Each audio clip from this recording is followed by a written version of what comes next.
Rádio Rio de Janeiro, a emissora da Fraternidade, passa a apresentar Luz na Penumbra, programa que leva ao seu coração a mensagem da doutrina espírita.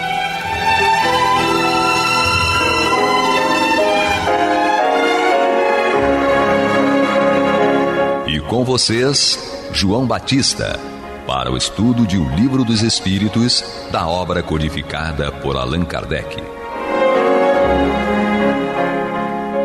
Papai do Céu nos guarde, nos abençoe. Louvado seja nosso Senhor Jesus Cristo. E que possamos fazer do tempo esta dádiva que a todos nós é dada de maneira igual, um recurso a mais, para que a nossa caminhada seja cada dia mais firme e consistente na conquista dos valores espirituais que nos levarão à verdadeira felicidade. Hoje estamos com a presença da minha afilhada Darcy Neves Moreira. Olá, amigos, muita paz nos nossos corações e na nossa vida. E a minha filha, Alessandra. Olá, ouvintes, que possamos sentir a presença de Deus em cada um de nós. Os nossos ouvintes podem até achar estranho. Como é que o João tem tanto filho e tem tanta filha? Eu diria para vocês o seguinte: é porque eu tenho filhos e filhas do coração. Isso. São pessoas que eu amo muito e que são presentes que a doutrina espírita me deu. Então, não dá para dissociar.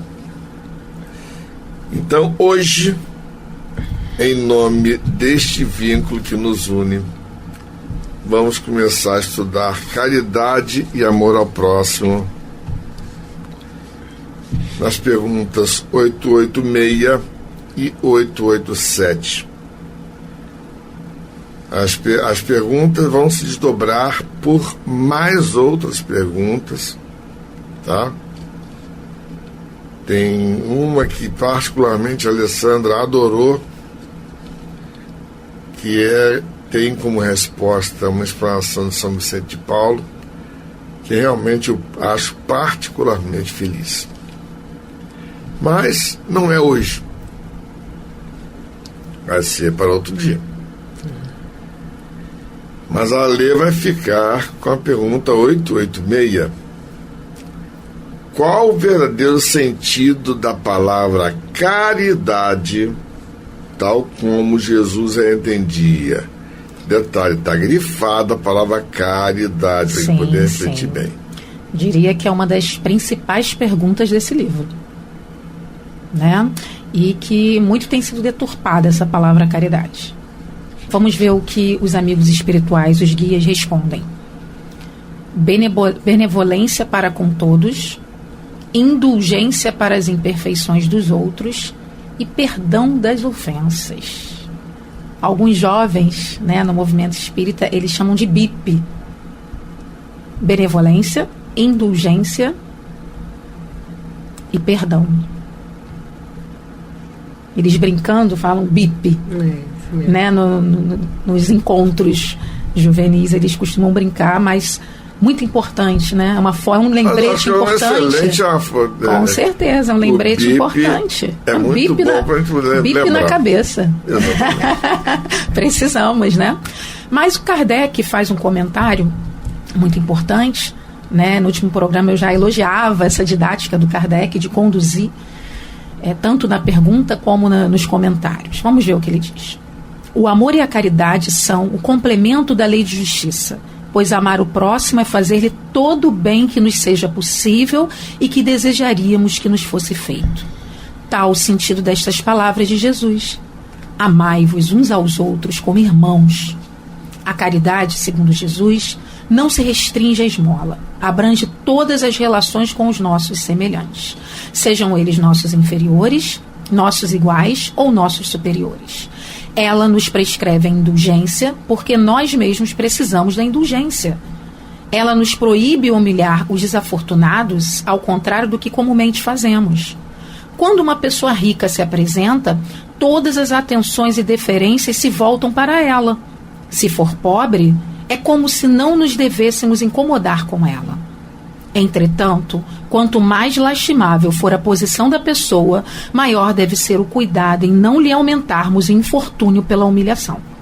O homem verdadeiramente bom procura elevar aos seus próprios olhos aquele que lhe é inferior, diminuindo a distância que os separa.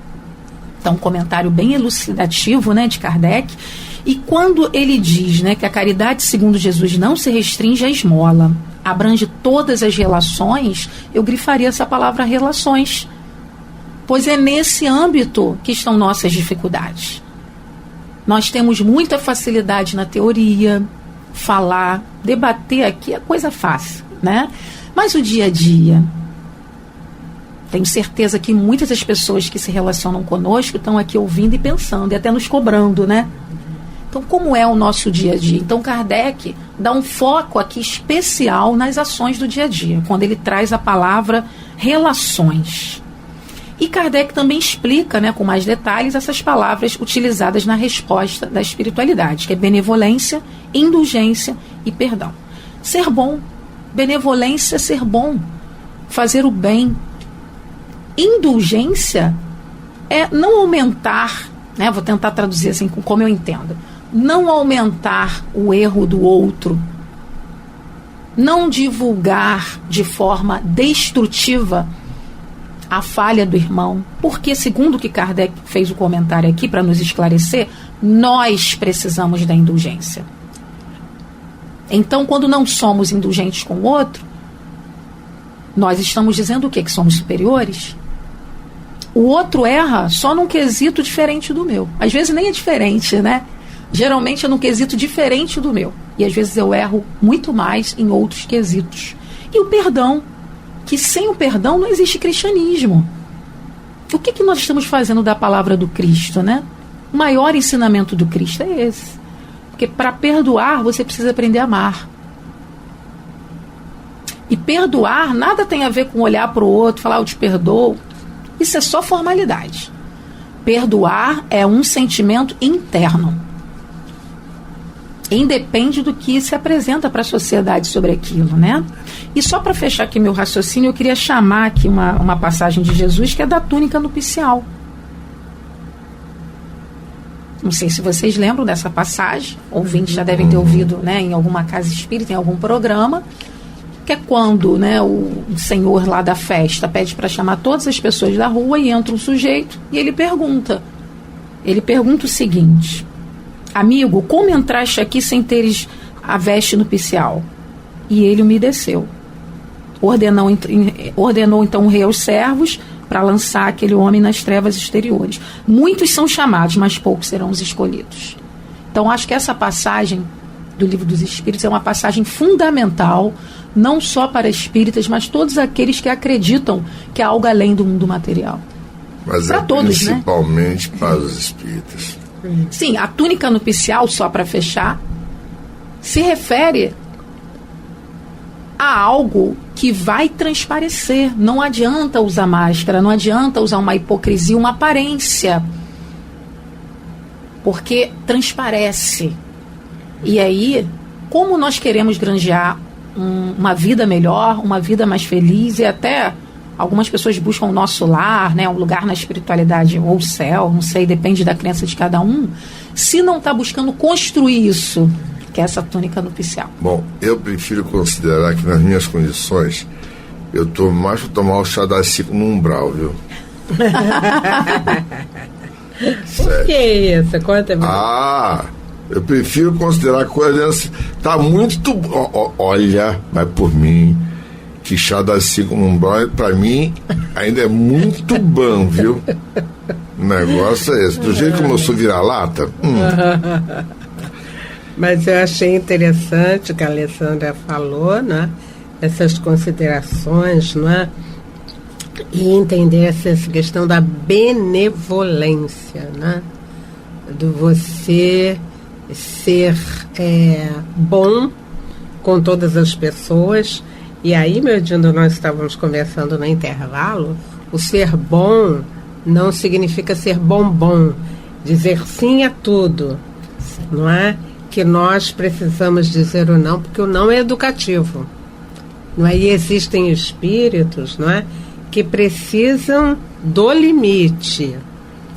Mas, de qualquer maneira, quando ele fala nas nossas relações, é porque nós precisamos ter este olhar para este irmão que está a nosso lado, seja nosso filho, nosso marido, nosso companheiro do dia a dia, esse olhar bom que vai também ajudá-lo a, digamos assim, se ajustar diante da vida, né? Então, quando ele fala benevolência para com todos, sim, a gente vai trabalhar, agir no bem para com todos, não é? Mas a gente vai também prestar atenção nessa questão que você tinha falado do limite. Inclusive, também é importante nós observarmos a nós mesmos. Há mais ou menos uns 22 anos atrás, em que eu já fazia uso da penumbra, entrei numa casa e aquilo ali para mim era tudo menos uma casa.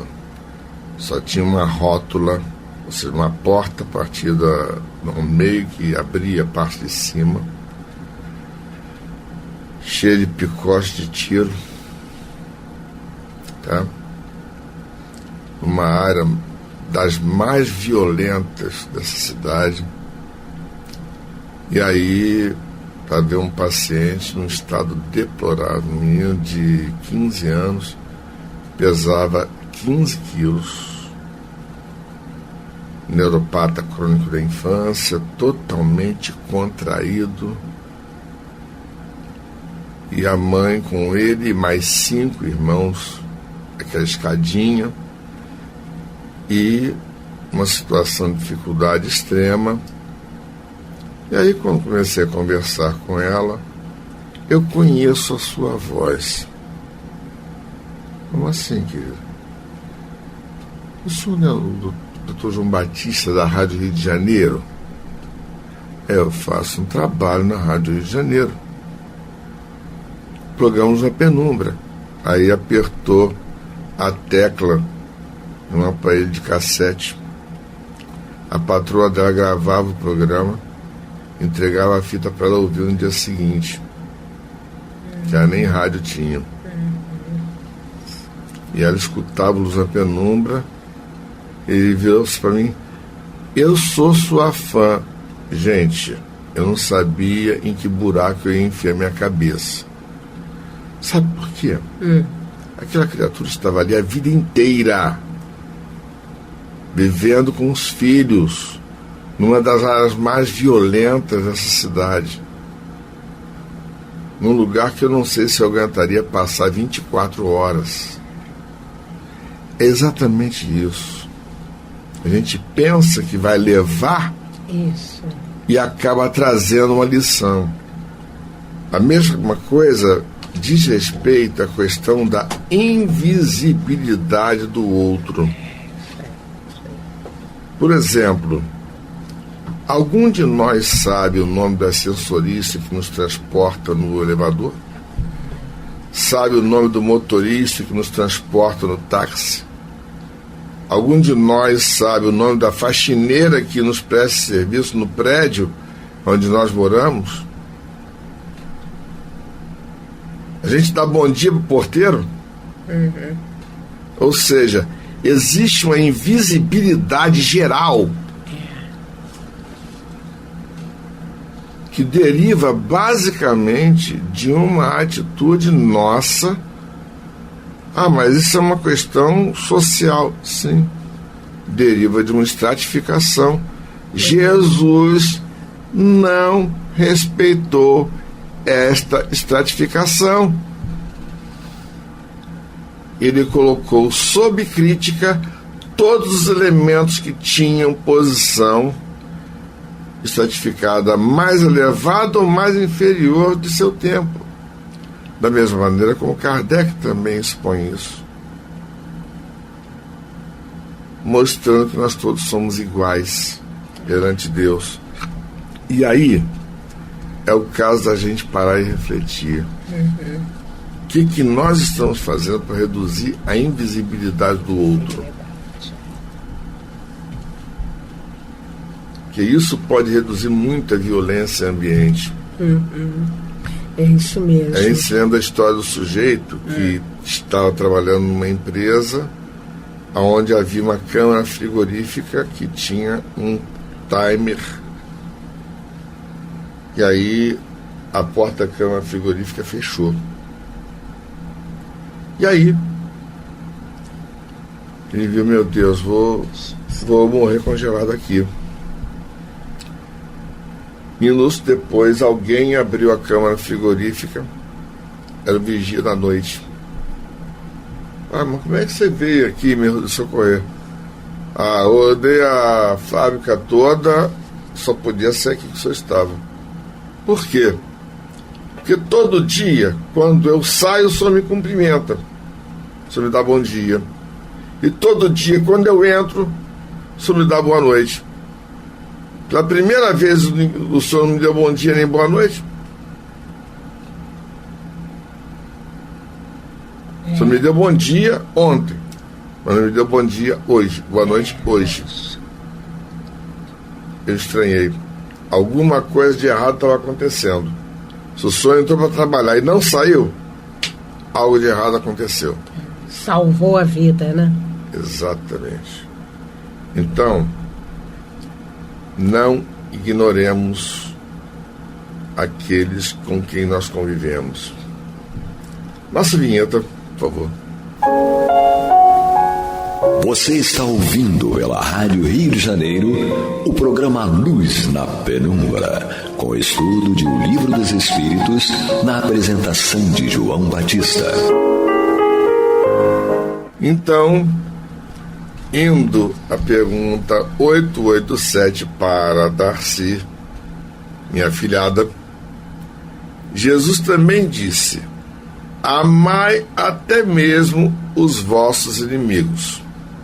Ora, o amor aos inimigos não será contrário às nossas tendências naturais, e a inimizade não provirá da falta de simpatia entre os espíritos?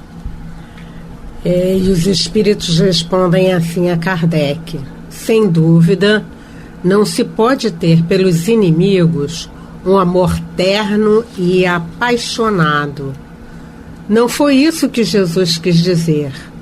Amar os inimigos é perdoar-lhes e lhes retribuir o mal com o bem. Assim procedendo, tornamo-nos superiores a eles, ao passo que, pela vingança, nós nos colocamos abaixo deles. Então, essa resposta dos espíritos, não é assim, nos deixa tremendo, né? Porque nós temos, às vezes, um conceito ainda muito materialista, né, a respeito da vida. Eu acho que a gente ainda, em alguns instantes, não é, a gente ainda está vivendo olho por olho, dente no dente, né? E aí vamos ficar todos cegos e banguelas, como dizia Gandhi. Isso mesmo, né? Olho por olho, dente por dente. Vamos ficar todos cegos e banguelas. Então, quer dizer, uma pessoa inimiga da gente, né? E por que ela se tornou inimiga, vamos assim dizer, um adversário, né? Às vezes nós temos ideias diferentes uns dos outros, não é? E temos que ter, porque cada um de nós é espírito, temos idade espiritual, temos níveis de consciência, não é? E muitas das vezes essa questão, não é, fica complicada porque a gente quer que o outro pense como a gente. Se aparecer alguém com ponto de vista diferente, então aquele já se torna um adversário. E, muitas das vezes, se transforma também nesse inimigo. E Jesus, então, está aqui nos orientando no sentido de que realmente nós não podemos ter pelo inimigo esse amor. E lá no Evangelho, né, no capítulo que fala a respeito do amar os inimigos, ele vem dizendo para nós, é diferente o fluido que te envolve quando você encontra um amigo e quando você encontra um inimigo. Não é? Então você encontra um amigo, você abre os braços, não é? Aquela vibração. Quando chega o inimigo, você, olá, entende? E ele quer dizer para todos nós, não é? Que é diferente a sensação que envolve o seu encontro com um amigo e com um inimigo. O que você vai precisar fazer?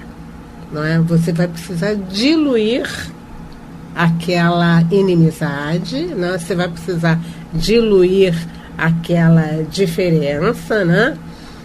E a gente vai dizer, mas como aquela pessoa fez tanto mal para mim, como é que eu vou administrar isto, né?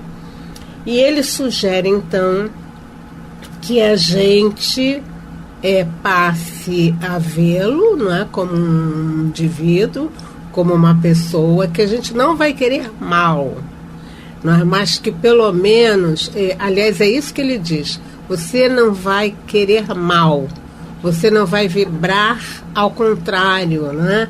Você vai vibrar mal com ele, você vai se trabalhar, vai desejar a ele todo o bem que esteja na vida dele, né? Que ele continue a sua vida, a sua jornada, até que um dia a gente possa estar se relacionando melhor. De preferência vindo da mesma família, né? Isto, é isso mesmo. Pois é. Jesus coloca pra gente que onde estiver o nosso tesouro, aí vai estar o nosso coração. Enquanto estivermos, né, fixos em coisas temporárias, como, ofendeu o meu filho, ofendeu o meu corpo, ofendeu a minha profissão, nós estamos perdidos. Devemos colocar nosso coração naquilo que não passa, que é Deus, Jesus, nosso amigo divino, né? E em tudo que a espiritualidade nos traz. Muitas vezes esquecemos isso, né? Por causa de melindres. E criamos inimigos. Isso mesmo. Sem contar, por exemplo, a gente tem irmão, filho, mãe, pai. Não existe ex-pai, não existe ex-mãe, não existe ex-irmão, não existe ex-filho. Né? Aí você recebe um filho que é da pá virada. Que é completamente diferente do resto da galera toda de casa. São sempre diferentes, né? São sempre diferentes. Mas veio à toa?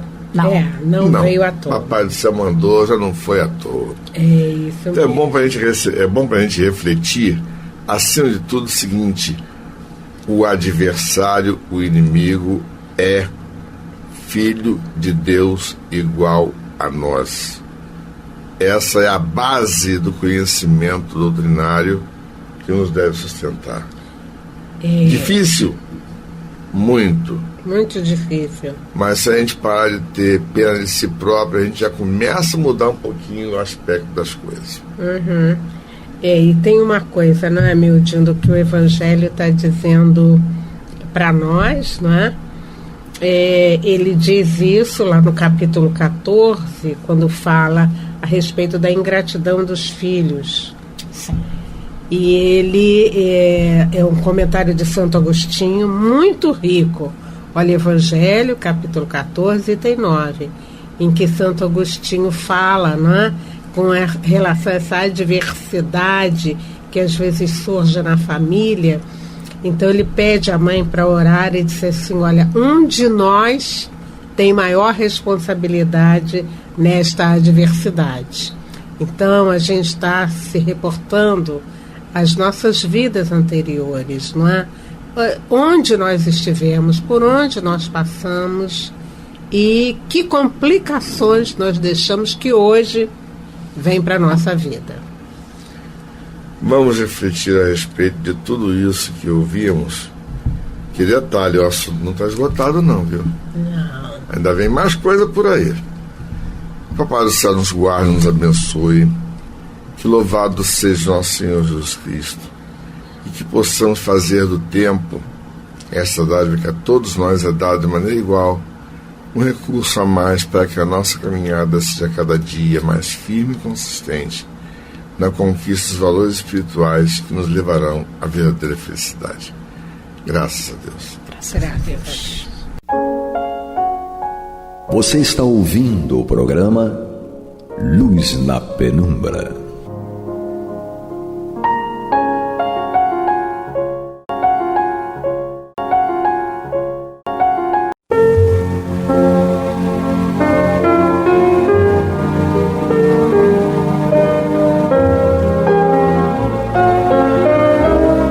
A Rádio Rio de Janeiro está levando ao seu lar e ao seu coração a mensagem consoladora da doutrina espírita, através do programa Luz na Penumbra. E agora com vocês, Antônio de Pádua Barbosa e Marta Batista.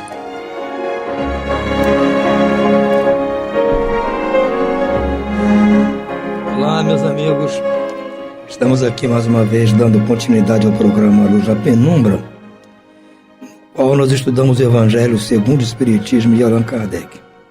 Estamos aqui no seu capítulo 13, que a vossa mão esquerda não saiba o que a vossa mão direita faz. E, mais precisamente, hoje nós vamos iniciar o estudo daquela passagem em que Jesus cita o óbolo da viúva. E para este trabalho está aqui conosco, como sempre, Marta Batista, na explanação, e na técnica, o Pablo. Marta, bem-vinda, Marta. Obrigada, Antônio, obrigada. Olá, Pablo, olá, amigos ouvintes. Vamos, então, tentar raciocinar, refletir juntos sobre qual é o objetivo, né? Qual o objetivo que Jesus tinha quando fez essa citação do óbolo da viúva, né? Porque, de um modo geral, na perspectiva material, a gente pensa que quanto mais se faz a caridade, né? No sentido de fazer muita caridade e de forma bastante materialmente, né? Bastante intensa, que você realmente está produzindo mais caridade. E é aquela caridade que é melhor vista. Mas com essa passagem, a proposta é totalmente inversa, né?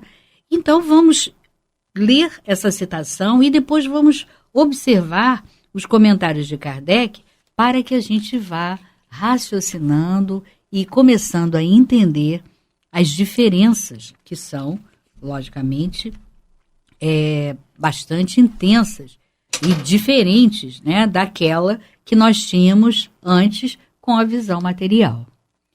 Então, Jesus nos disse: estando Jesus sentado em frente ao gasofilácio, observava de que maneira o povo ali ofertava dinheiro e viu que muitos ricos o ofertavam com abundância.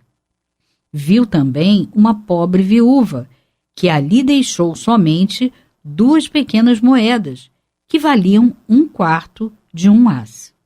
Então vamos destacar aqui, na edição que eu tenho, que é a edição Celde, né, do Leon Denis, eles colocam uma nota embaixo, né, na página, e nos explicando o que é gasofilácio, que pode ser, né, um cofre, né, ou ainda uma sala onde se guardavam os vasos sagrados e o tesouro do templo. Mas pode também ser uma caixa em que você faz os donativos. E a asse é a antiga moeda romana de cobre, nota do tradutor. E ele segue. Jesus, então, chamando seus discípulos, falou: em verdade vos digo que essa pobre viúva deu mais que todos aqueles que colocaram a sua oferta no gasofilácio, porque todos os outros deram do que tinham em abundância. Ela, porém, ofertou do que lhe era necessário. Deu mesmo tudo o que tinha, tudo o que lhe restava para viver. Isso está em Marcos, capítulo 12, versículos 41 a 44, e em Lucas, capítulo 21, versículos 1 a 4. Então aqui, Jesus mostra para nós que o exemplo, o paradigma da boa caridade ficou naquele episódio do óbolo da viúva, no qual a viúva, uma pessoa que era pobre, imagina naquela época, se hoje uma viúva perde a sua pensão e perde as suas condições de sobrevivência, né, com todas as regalias da modernidade, agora imagina no passado, né, na época do Cristo. Né, uma viúva ficava totalmente alijada, sem condições financeiras, sem condições materiais alguma, além das questões sociais que também eram complexas. Então, essa viúva não tinha nada, a única coisa que ela possuía era essa moeda, que era a menor possível. E ela então pegou tudo que tinha, que era essa única moeda, e colocou no gasofilácio. Então Jesus apresenta aqui uma proposta diferente, um paradigma contrário àquele que nós conhecemos, né? De que quanto mais você dá, quanto mais você faz, mais você está fazendo a caridade verdadeira. E ele diz que não, que a caridade verdadeira estava com essa viúva, e não com todos aqueles que reunidos colocaram muitas e muitas moedas lá no gasofilácio. Ora, então a gente depreende que o que é a caridade, né, material, né, a beneficência, diante, e também a caridade moral, diante da avaliação divina, diante da avaliação de Jesus. De que não importa o quanto você dá, mas sim o que envolve aquilo que você está dando. Se você dá com desprendimento, se você dá com humildade, sem ostentação, se você dá sem pensar em você mesmo, e sim naquilo, né, naquela pessoa que está precisando, naquela causa que está sendo a demanda da tua caridade, então essa é a melhor e a verdadeira caridade. Eu vou ler uma historinha pequenininha, constante aqui na Revista Espírita, de 1860, que diz assim, o título é A Ostentação. Por uma bela tarde de primavera, um homem rico e generoso estava sentado em seu salão. Sorvia feliz o perfume das flores do seu jardim. Enumerava complacente todas as boas obras que tinha praticado durante o ano. A essa lembrança não pôde impedir um olhar quase desprezível sobre a casa de um dos seus vizinhos, que não pudera dar senão módica moeda para a construção da igreja paroquial. De minha parte, disse ele, dei mais de 1000 escudos para essa obra pia. Lancei negligentemente uma nota de 500 francos na bolsa que me apresentava aquela jovem duquesa em favor dos pobres. Dei muito para as festas de beneficência, para toda sorte de loterias, e creio que Deus me será grato por tanto bem que fiz. Ah, eu esquecia, uma pequena esmola dada ultimamente a uma infeliz viúva, com o peso de numerosa família e que ainda cria um órfão. Mas o que lhe dei é tão pouco que certamente não é isto que me abrirá o céu. Tu te enganas, respondeu de repente uma voz que lhe fez voltar a cabeça. É a única que Deus aceita. E eis a prova. No mesmo instante, uma mão apagou o papel que ele tinha riscado com todas as suas boas obras, deixando apenas a última. Ela o levou ao céu. Não é, pois, a esmola feita com ostentação que é a melhor, mas aquela que é feita com toda a humildade de coração. e Joinville, Ami de Loire. O que a gente percebe? Que, na realidade, é como Jesus nos coloca, nos apresenta, né?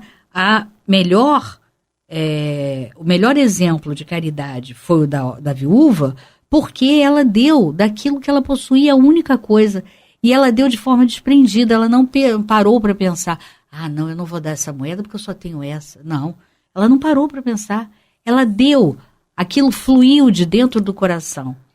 Ela pensou apenas naqueles que precisavam mais, e ela então ofertou.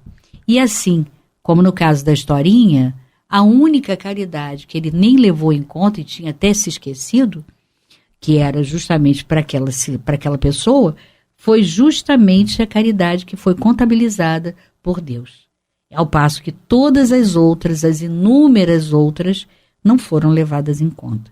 Por quê? Porque elas foram feitas sem humildade, com ostentação e, lógico, discriminando aquilo tudo.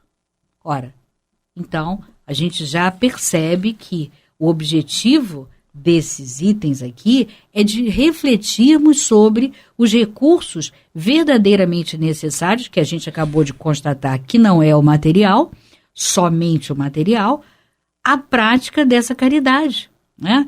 E nos incentivando a identificar os meios de que dispomos para atender os nossos irmãos necessitados. E se porventura não conseguirmos perceber, meu Deus, eu quero ajudar, mas não tenho recursos materiais, mas eu quero ajudar, mas não vejo como. Ora, pede a Deus que com certeza Ele vai colocar na tua frente a oportunidade e a possibilidade de você auxiliar. Então, o que a gente percebe? Kardec nos fala aqui, nos traz algum texto, né, refletindo sobre essa citação de Marcos e Lucas, em que Jesus nos convida a uma nova reflexão. Kardec diz assim: muitas pessoas lamentam não poder fazer tanto bem quanto desejariam, por falta de recursos suficientes. E se querem possuir fortuna dizem, para fazer um bom uso dela. Sem dúvida a intenção é louvável e em alguns casos pode ser muito sincera. Mas será que em todos ela é completamente desinteressada? Não poderão existir aqueles que, desejando fazer bem aos outros, ficariam felizes por começar fazendo bem a si mesmos, usufruindo algumas alegrias a mais, conseguindo um pouco do supérfluo que lhes falta, sob a condição de dar o resto aos pobres?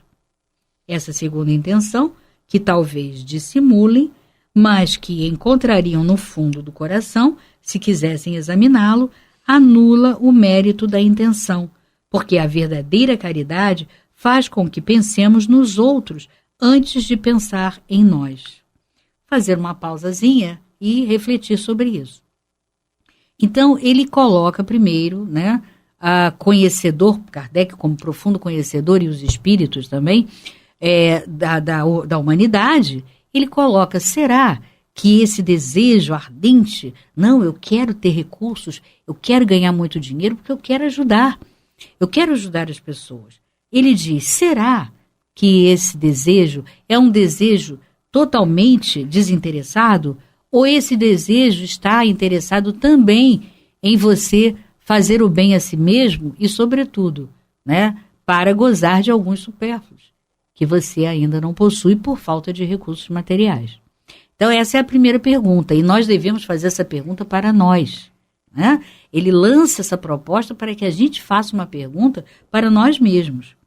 E depois ele diz que essa segunda intenção, que talvez dissimulem, olha o autoconhecimento, né? Olha o conhece-te a ti mesmo, que nós devemos desenvolver, para que nós não sejamos, não produzamos um auto-engano.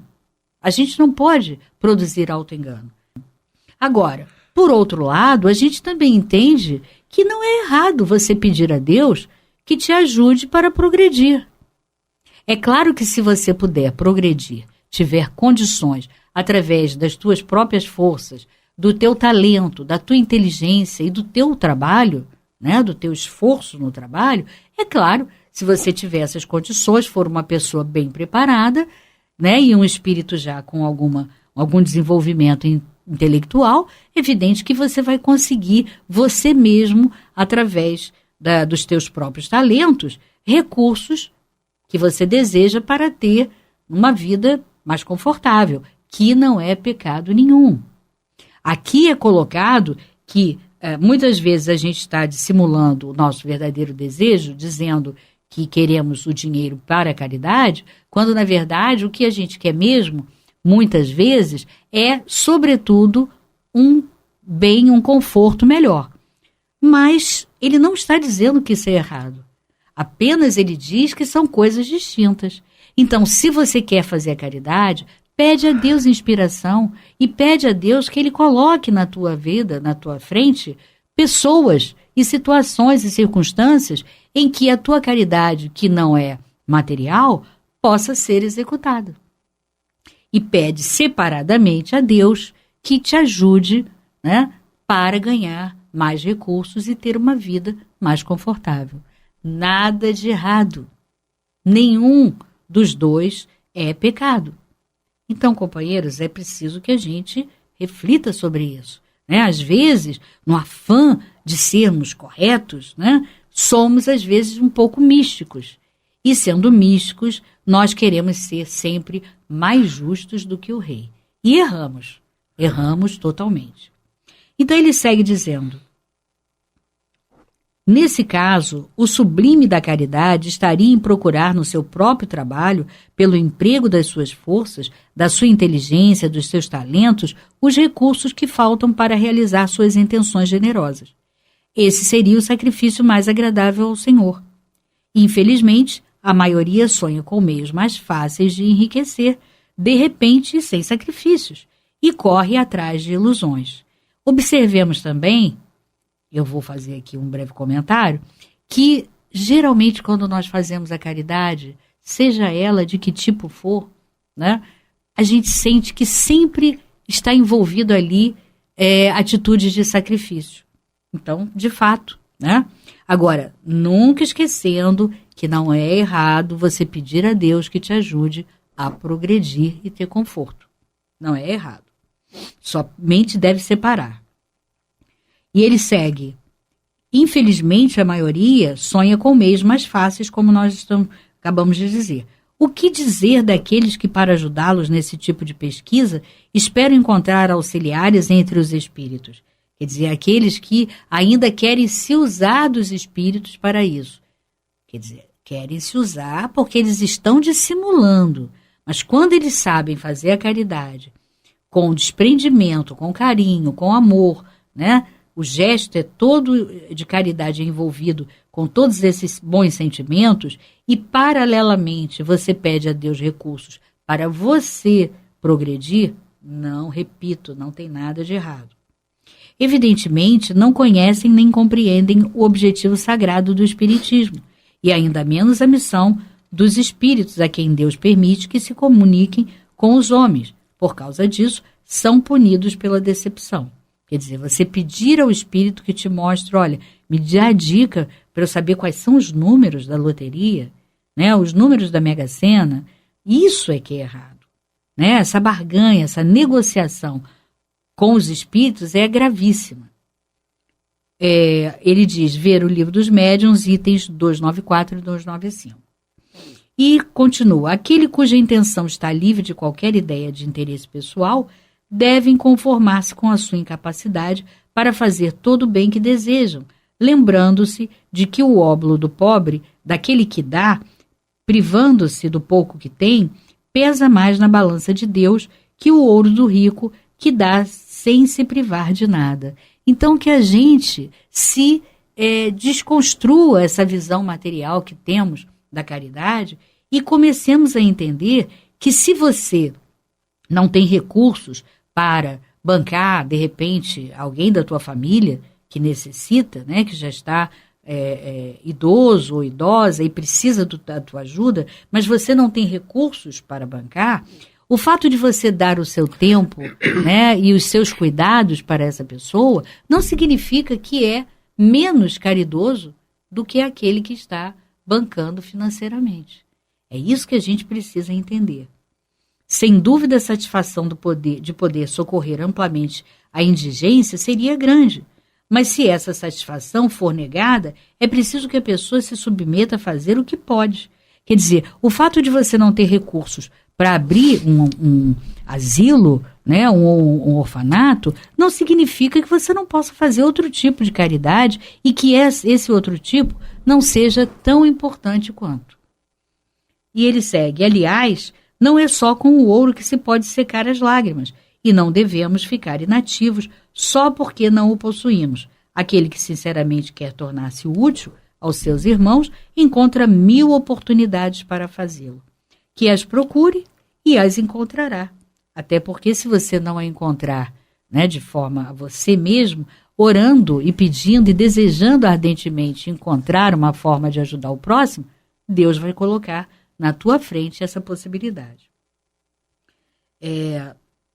Então ele diz, se não for de uma maneira, será de outra, porquanto não existe ninguém que no pleno uso das suas faculdades não possa prestar um favor qualquer, confortar, suavizar um sofrimento físico ou moral, tomar uma atitude útil. Apesar da falta de dinheiro, cada um não tem o seu trabalho, o seu tempo, o seu repouso, dos quais pode dar uma parte?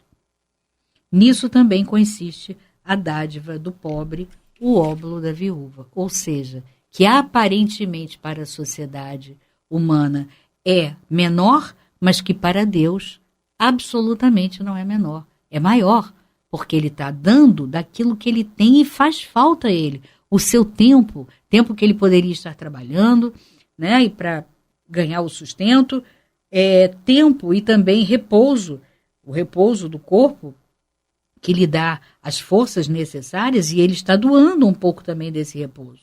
Enfim, então, o que a gente precisa é mudar o nosso paradigma. E a conclusão que a gente chega é que todos somos chamados a fazer caridade. Ricos ou pobres, não é isso que vai determinar. E sempre vamos dispor de meios para servir o nosso próximo. O mérito da nossa ajuda, entretanto, não tem qualquer relação com o material, com o valor material, mas sim com a generosidade e o desprendimento que acompanham o gesto. E a gente pode ver uma interligação, né, estreita desse tema, o óbolo da viúva, com aquele da caridade, do capítulo sobre a caridade, fora da caridade, nossa salvação, quando Paulo de Tarso nos diz, né, que mesmo que ele desse toda a sua fortuna, que ele falasse todas as línguas dos anjos, dos homens, se ele não tivesse caridade, para nada serviria. Querendo dizer que não é o que você dá, mas sim como você dá. Não é isso, Antônio? É verdade, Marta. Essa passagem ela pode muito bem ser, vamos dizer assim, encurtada no seu sentido da seguinte forma. A caridade, ela, para ser reconhecida como caridade, ela tem que ser praticada quando você faz esforços para dar aquela ajuda, seja ajuda material, seja ajuda moral. Você tem que fazer um esforço de si. Se você der o seu supérfluo, é beneficência, a caridade. E você não pede nada em troca, você dá sem nem pensar em qualquer contrapartida. Se você fizer o pensamento ou desejo de uma contrapartida, também deixa de ser caridade, passa a ser só beneficência, esmola. Isso é normal, é meritório isso. Você dá esmola, se você ser benfeitor de alguém, isso aí tudo bem, mas não é a caridade verdadeira. Não conte com isso para somar bônus horas, etc, etc, etc, como a gente está acostumado a ver. Então pensem nisso, o caso da viúva, ela deu o máximo que ela possuía, ou seja, se esforçou, deu além da conta no sacrifício para poder atender. E não pediu nada em troca. Porque tem muitas pessoas que pensam em fazer alguma coisa para a outra pessoa, para a sua religião, para o seu comandante lá, e que Deus vai dar em troca alguma coisa para eles, porque fizeram isso. Então, estão sendo enganados, estão se enganando a si mesmos, né? porque parece que não estudaram essa passagem aqui de Jesus.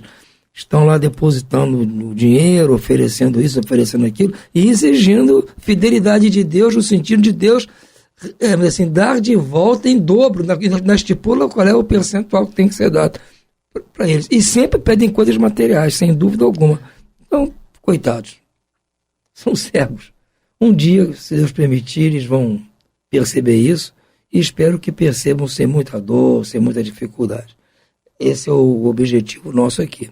Aprender para que nós não passemos por essas dificuldades no futuro. E falando em futuro, vamos ficando por aqui, já nos preparando para o próximo programa, no próximo dia que vai se seguir. Ficamos por aqui hoje, uma boa noite a todos e muita paz. Muita paz a todos.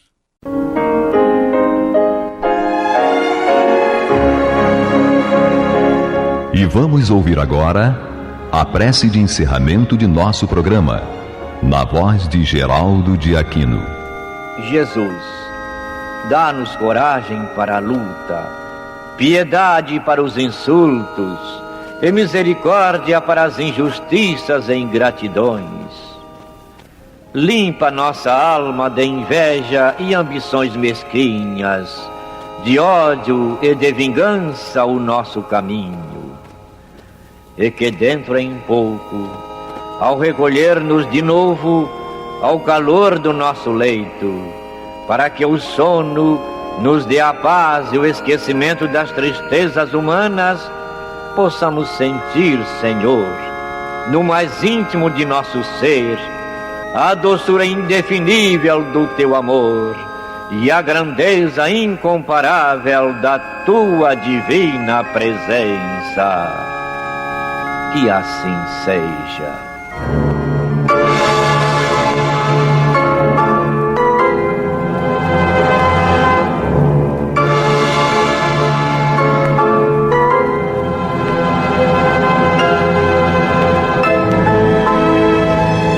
Acabamos de apresentar o programa Luz na Penumbra, e voltará a ser apresentado amanhã às 21 horas nesta emissora.